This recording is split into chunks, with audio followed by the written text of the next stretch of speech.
Dan mari kita lihat Kisah Para Rasul, pasal yang pertama, ayat 6 sampai ayat yang ke-11. Kisah Rasul pertama ayat 6 sampai ayat yang ke-11.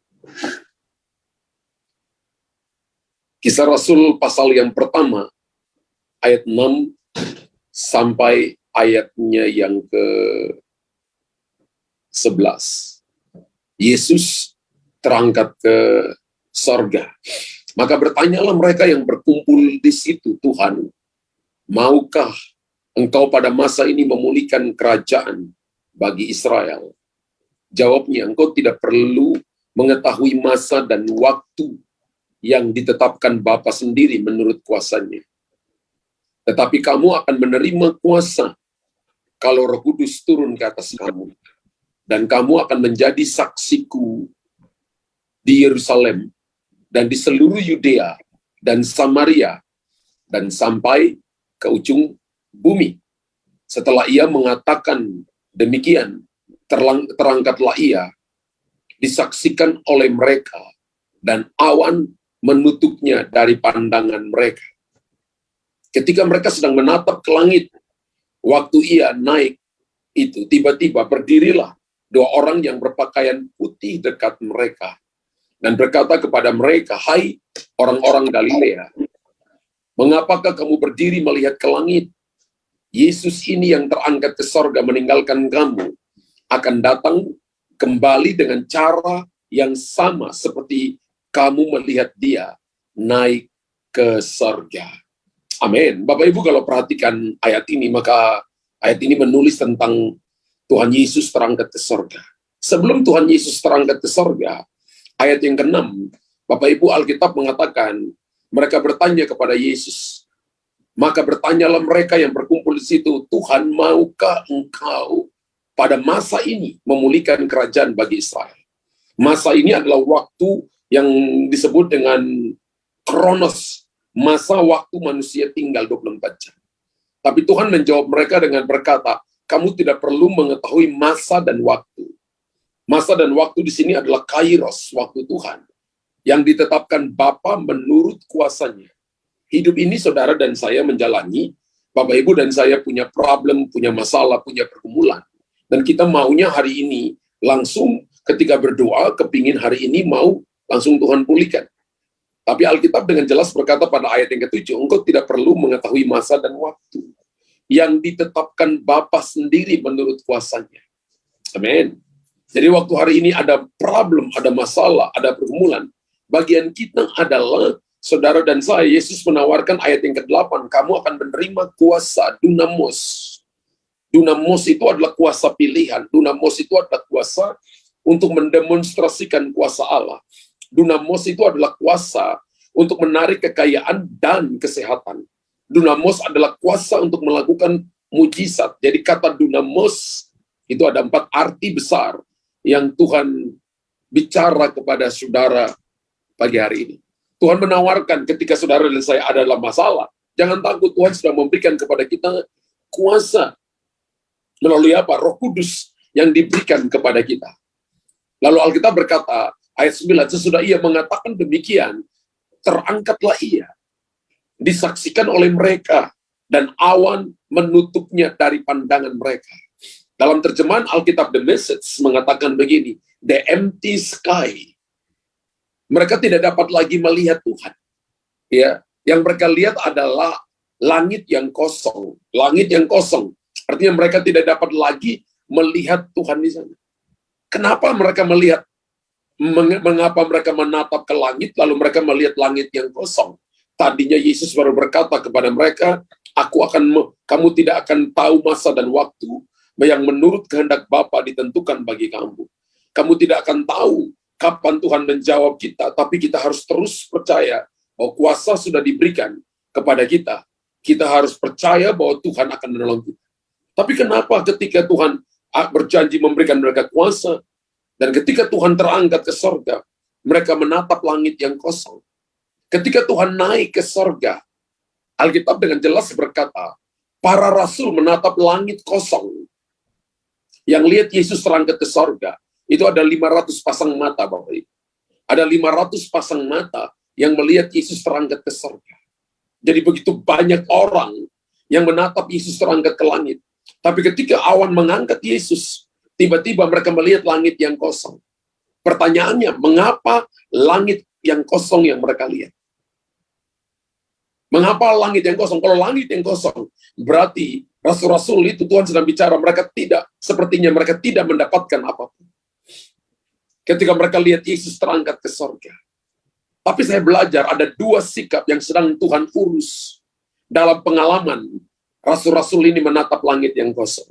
Saya belajar ada dua hal besar yang kita perlu belajar juga hari ini. Ya, dalam pengalaman bagaimana mereka menatap langit yang kosong atau the empty sky ini. Bagaimana mereka menatap langit yang kosong.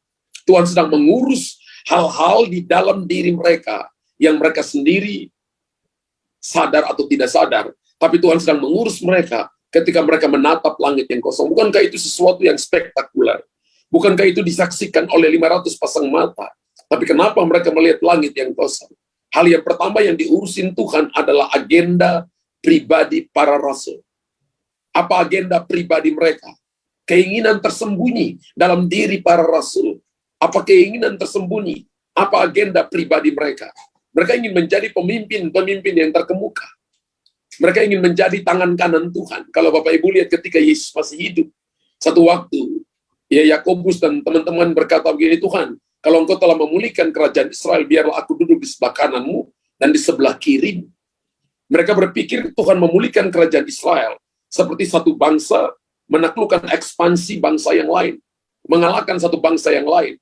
Kemudian mereka berpikir Yesus akan jadi raja di bumi ini, lalu mereka jadi pejabat-pejabat di pemerintahan itu. Lalu mereka meminta supaya kalau Tuhan memulihkan kerajaan bagi Israel, maka mereka ingin menjadi pemimpin-pemimpin terkemuka. Mereka punya keinginan tersembunyi dalam diri mereka. Mereka ikut Tuhan.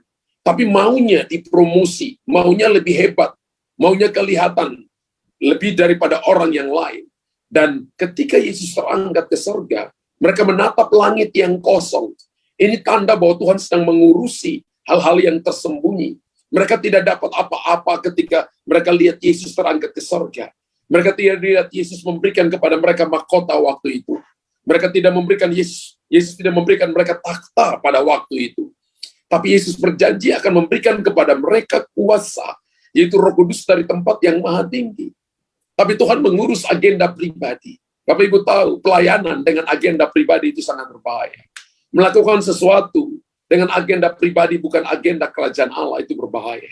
Dan Alkitab katakan, ternyata ketika Tuhan Yesus, ketika dia mau naik ke surga, dan dia meninggalkan murid-murid, dan mereka menatap langit yang kosong, ternyata Tuhan mengurusi ini dalam diri mereka. Selama ada agenda pribadi, maka itu akan menghalangi karya Roh Kudus untuk dinyatakan kepada mereka. Dan Alkitab dengan jelas berkata begini, ketika 10 hari kemudian, ketika mereka sedang menunggu-nunggu di loteng atas Yerusalem, atau kita kenal dengan Upper Room, maka yang menunggu cuma 120 orang. 120 orang kurang 500 berarti 380 orang selama 10 hari. Itu tidak menanti-nanti turunnya Roh Kudus. Apa yang terjadi, saudara? Mayoritas orang datang kepada Tuhan itu dengan agenda pribadi. Mereka cuma datang karena mau kuasa. Mereka cuma datang karena ketenaran seseorang. Mereka cuma datang karena mereka ingin dapat sesuatu keuntungan yang mereka ingin dapatkan dari Yesus. Ketika disuruh menunggu selama 10 hari, hanya 120 orang yang menunggu. Kemudian mereka dibaptis oleh Roh Kudus. 380 orang. Mereka kehilangan sebuah momentum bersejarah. Di mana mereka pada waktu itu, hari itu tidak dipenuhi oleh Roh Kudus. Saya nggak tahu setelah selesai itu, apakah nanti mereka dipenuhi Roh Kudus atau tidak. Tapi Alkitab dengan jelas berkata 120 orang yang dipenuhi oleh Roh Kudus. Tapi yang menyaksikan Yesus terangkat ke surga itu 500 pasang mata.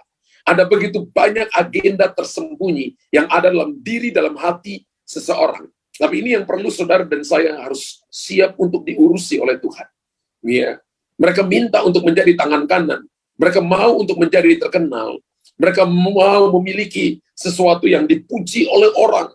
Tapi mereka tidak mau melakukan sesuatu yang menyenangkan hati Tuhan. Agenda pribadi para rasul ini diurusi oleh Tuhan. Dan saya percaya bahwa ketika Tuhan urusi itu, bukan karena Tuhan jahat, bukan karena Tuhan tidak mau kita terkenal, tapi Tuhan mau kita hidup berkenan kepadanya. Ingat bahwa promosi datang dari Tuhan. Tapi kalau kita cari punya agenda tersembunyi, murid-murid minta kepada Yesus menjadi pemimpin terkemuka. Mereka minta kepada Yesus untuk menjadi tangan kanannya, menjadi orang kepercayaannya. Dan Tuhan berkata begini, urusan kasih duduk kamu di sebelah kanan atau sebelah kiri itu bukan urusanku, tapi itu urusan Bapakku di surga. Tapi kamu harus memberitakan kerajaan Allah. Tapi kamu harus pergi dan menjadi saksiku, melakukan pekerjaanku. Tapi kamu harus menjadi terang dan garam bagi dunia ini. Tapi kamu harus menjadi berkat bagi banyak orang. Ada tugas yang Tuhan berikan kepada kita, dan bukan agenda pribadi kita. Ketika kita melakukan tugasnya Tuhan, agendanya Tuhan, maka saya percaya agenda pribadi kita pelan-pelan akan ditelan oleh agenda Tuhan.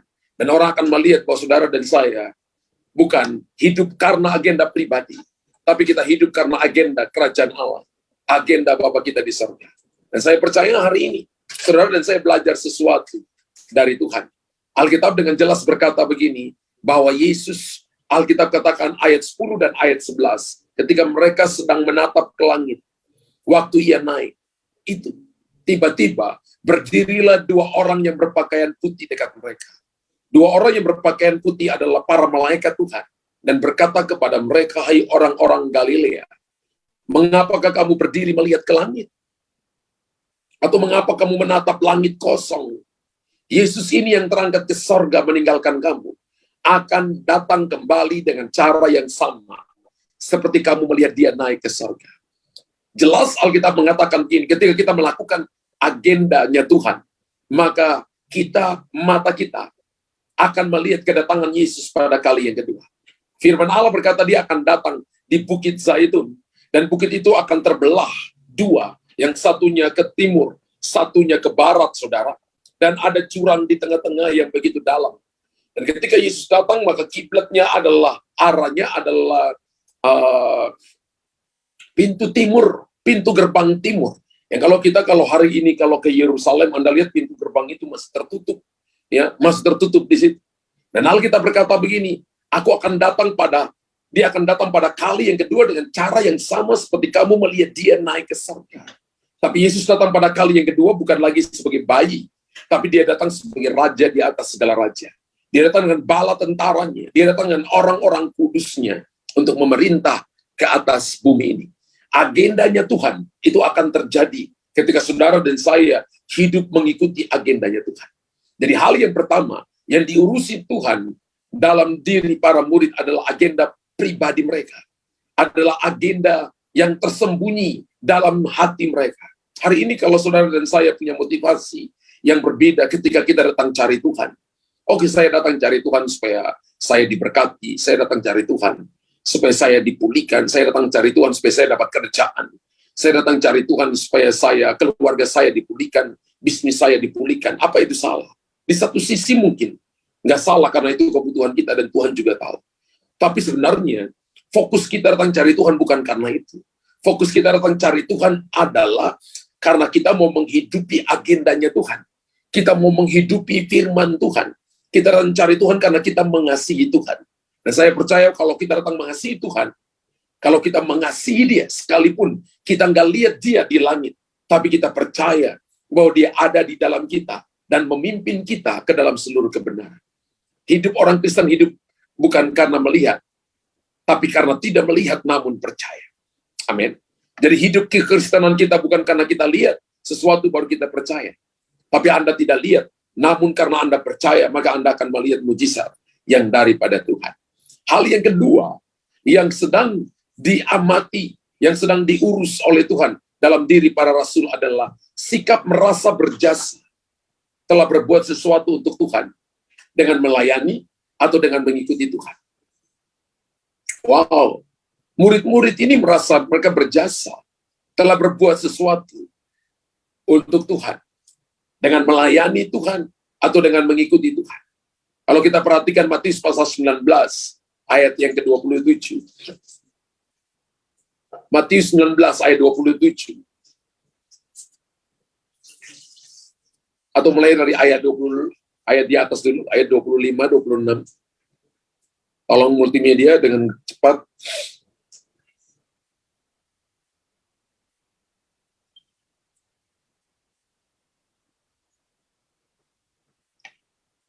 Iya.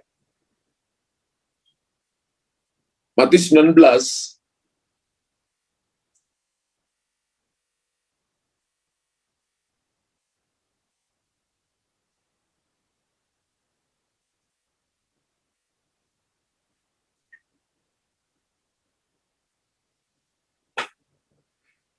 Ketika murid-murid mendengar itu, sangat gemparlah mereka dan berkata, jika demikian siapakah yang dapat diselamatkan? Yesus memandang mereka dan berkata, bagi manusia hal itu tidak mungkin, tetapi bagi Allah segala sesuatu mungkin. Lalu ayat 27, lalu Petrus menjawab dan berkata kepada Yesus, kami ini telah meninggalkan segala sesuatu dan mengikuti Engkau. Jadi apakah yang akan kami peroleh? Wow. Bapak Ibu dan saya, ayo kita baca sama-sama. Lalu Petrus menjawab dan berkata kepada Yesus, kami ini telah meninggalkan segala sesuatu dan mengikuti Engkau. Jadi apakah yang akan kami peroleh? Lihat, ini sebuah pertanyaan yang menggelitik. Jadi apakah yang akan kami peroleh? Petrus menjelaskan kepada Yesus, kami ini telah meninggalkan segala sesuatu dan mengikuti Engkau.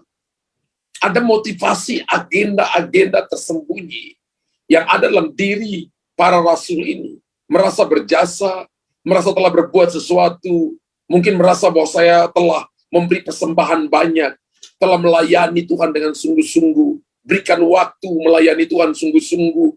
Apa bagianku? Mana bagianku? Sikap seperti ini sedang diurusi oleh Tuhan Yesus ketika dia terangkat ke sorga. Dan murid-murid ini melihat empty sky, melihat langit yang kosong. Langit yang kosong artinya mereka tidak dapat sesuatu di situ.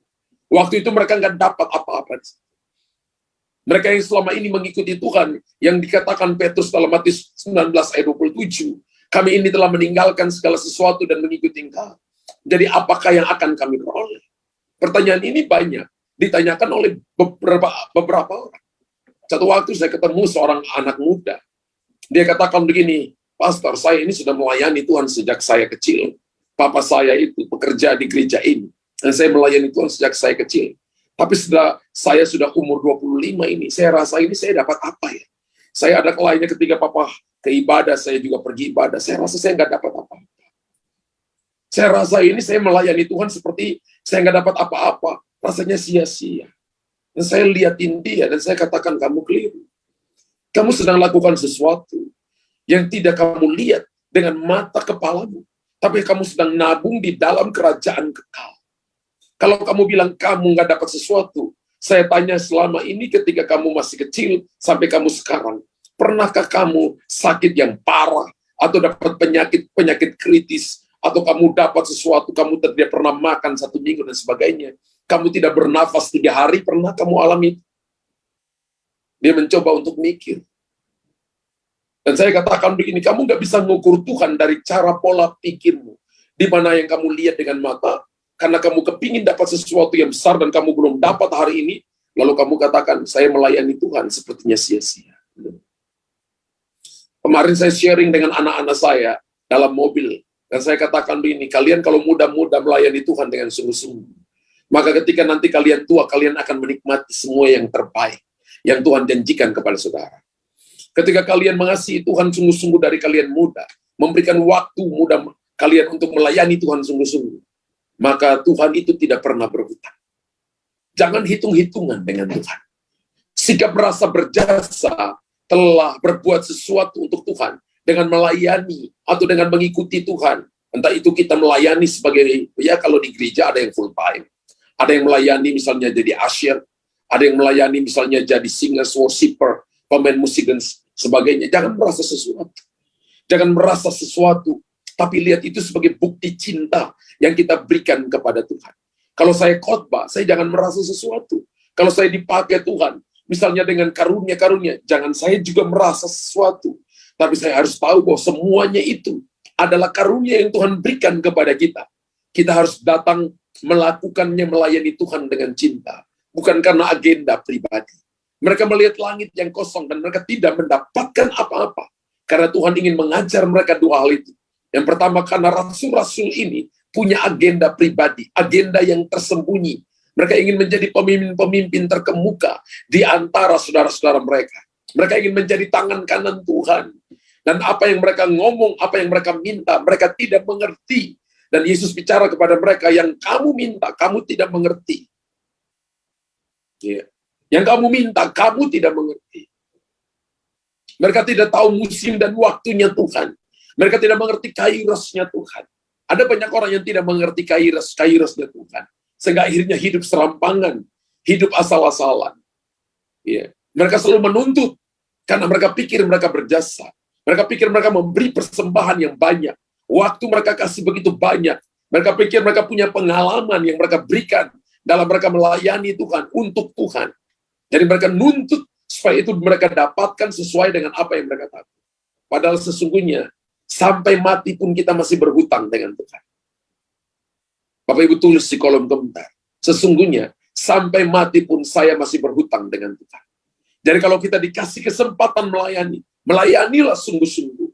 Kalau kita dikasih kesempatan untuk memberikan sesuatu kepada Tuhan, berilah dengan sungguh-sungguh. Karena semua yang ada kepada kita datang dari Tuhan. Melayani, saya percaya, bukan cuma di gereja. Melayani itu di dunia marketplace, dunia bisnis, dunia pendidikan, dunia government, dunia politik. Itu adalah tempat saudara dan saya melayani. Layanilah dengan baik, saudara. Lakukan yang terbaik. Berikan yang terbaik untuk Tuhan di sana.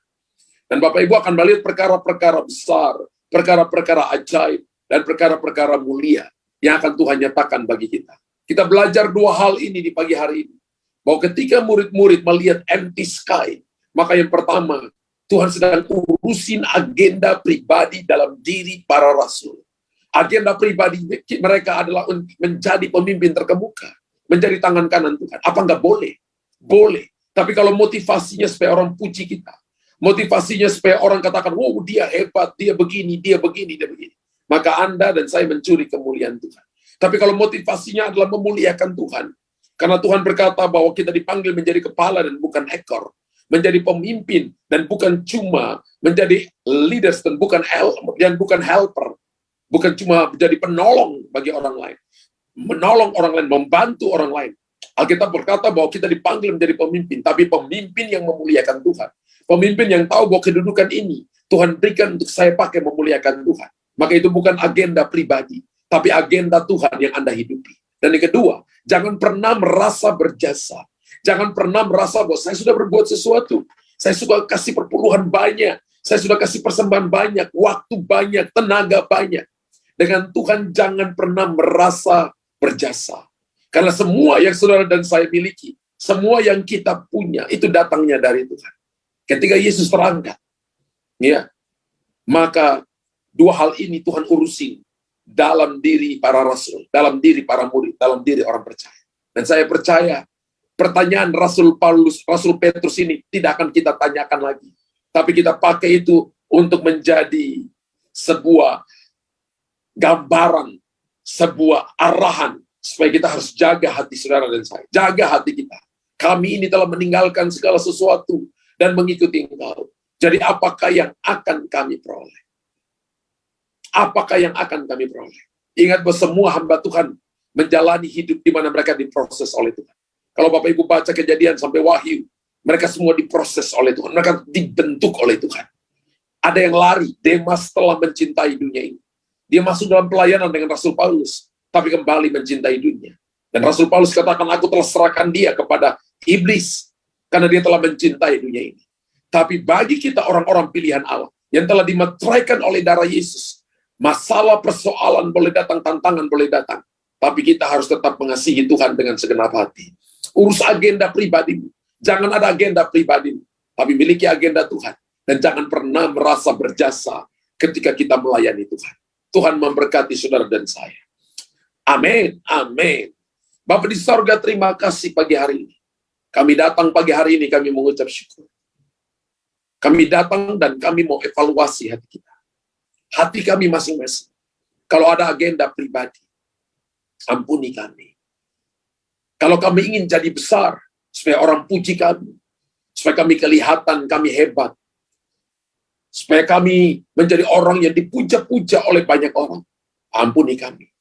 Tapi kalau Engkau promosi kami untuk menjadi pemimpin, untuk menjadi orang yang diberkati dalam keuangan, diberkati dalam kedudukan, maka itu adalah kesempatan untuk kami memuliakan Tuhan. Siapa tahu pada waktu itu Tuhan tempatkan kami untuk menyelamatkan begitu banyak jiwa-jiwa. Siapa tahu itu adalah waktu untuk Tuhan persiapkan kami untuk menolong mereka yang lemah, menolong mereka yang membutuhkan. Dan Engkau lihat tangan-tangan yang terangkat, angkat tangan saudara. Tuhan, kami mau urus ini, agenda pribadi kami. Sehingga kami akan melihat perkara-perkara besar, perkara-perkara ajaib. Roh Kudus, Engkau menolong kami dan berikan kepada kami kekuatan yang baru. Engkau menolong kami dan memberikan kepada kami anugerah. Juga kalau kami merasa kami paling berjasa, kami merasa bahwa ada hal yang kami lakukan yang luar biasa dalam hal keuangan, dalam hal pengalaman, dalam kekuatan, dalam waktu. Rasanya kami memberi banyak, seperti apa yang dikatakan oleh Rasul Petrus. Kami ini telah meninggalkan segala sesuatu dan mengikuti Engkau. Jadi apakah yang akan kami peroleh? Kami tidak mau menanyakan seperti ini. Tapi kami mengerti hari ini, bahwa kalau kami bisa melayani Tuhan, kalau waktu kami berikan kepada Tuhan dengan sungguh-sungguh, semata-mata karena kebaikan Tuhan dan anugerah. Kami datang karena mengasihi Tuhan dan hidup di dalam kasih itu. Sehingga kami akan melihat sebuah terobosan, sebuah jalan kekuatan Tuhan berikan kepada umat. Untuk kami hidup di dalamnya. Materaikan firman-Mu pagi hari ini. Hari-hari kami merayakan kenaikan Tuhan Yesus ke sorga. Biarlah kami kembali reposisi hati kami. Kami tidak punya agenda pribadi. Kami tidak merasa berjasa. Tapi kami tahu agenda Tuhan yang hidup dalam kami. Dan kami tahu kami hidup karena kasih karunia. Bukan karena jasa-jasa kami. Bukan karena kebaikan kami. Bukan karena kami adalah orang-orang yang baik. Tapi karena kebaikan Tuhan yang bekerja dalam kami. Sehingga kami bisa nolong orang lain menjadi perpanjangan tangan Tuhan. Dan nama Tuhan dipermuliakan. Dalam nama Tuhan Yesus. Haleluya. Amin. Amin. Puji Tuhan Bapak Ibu.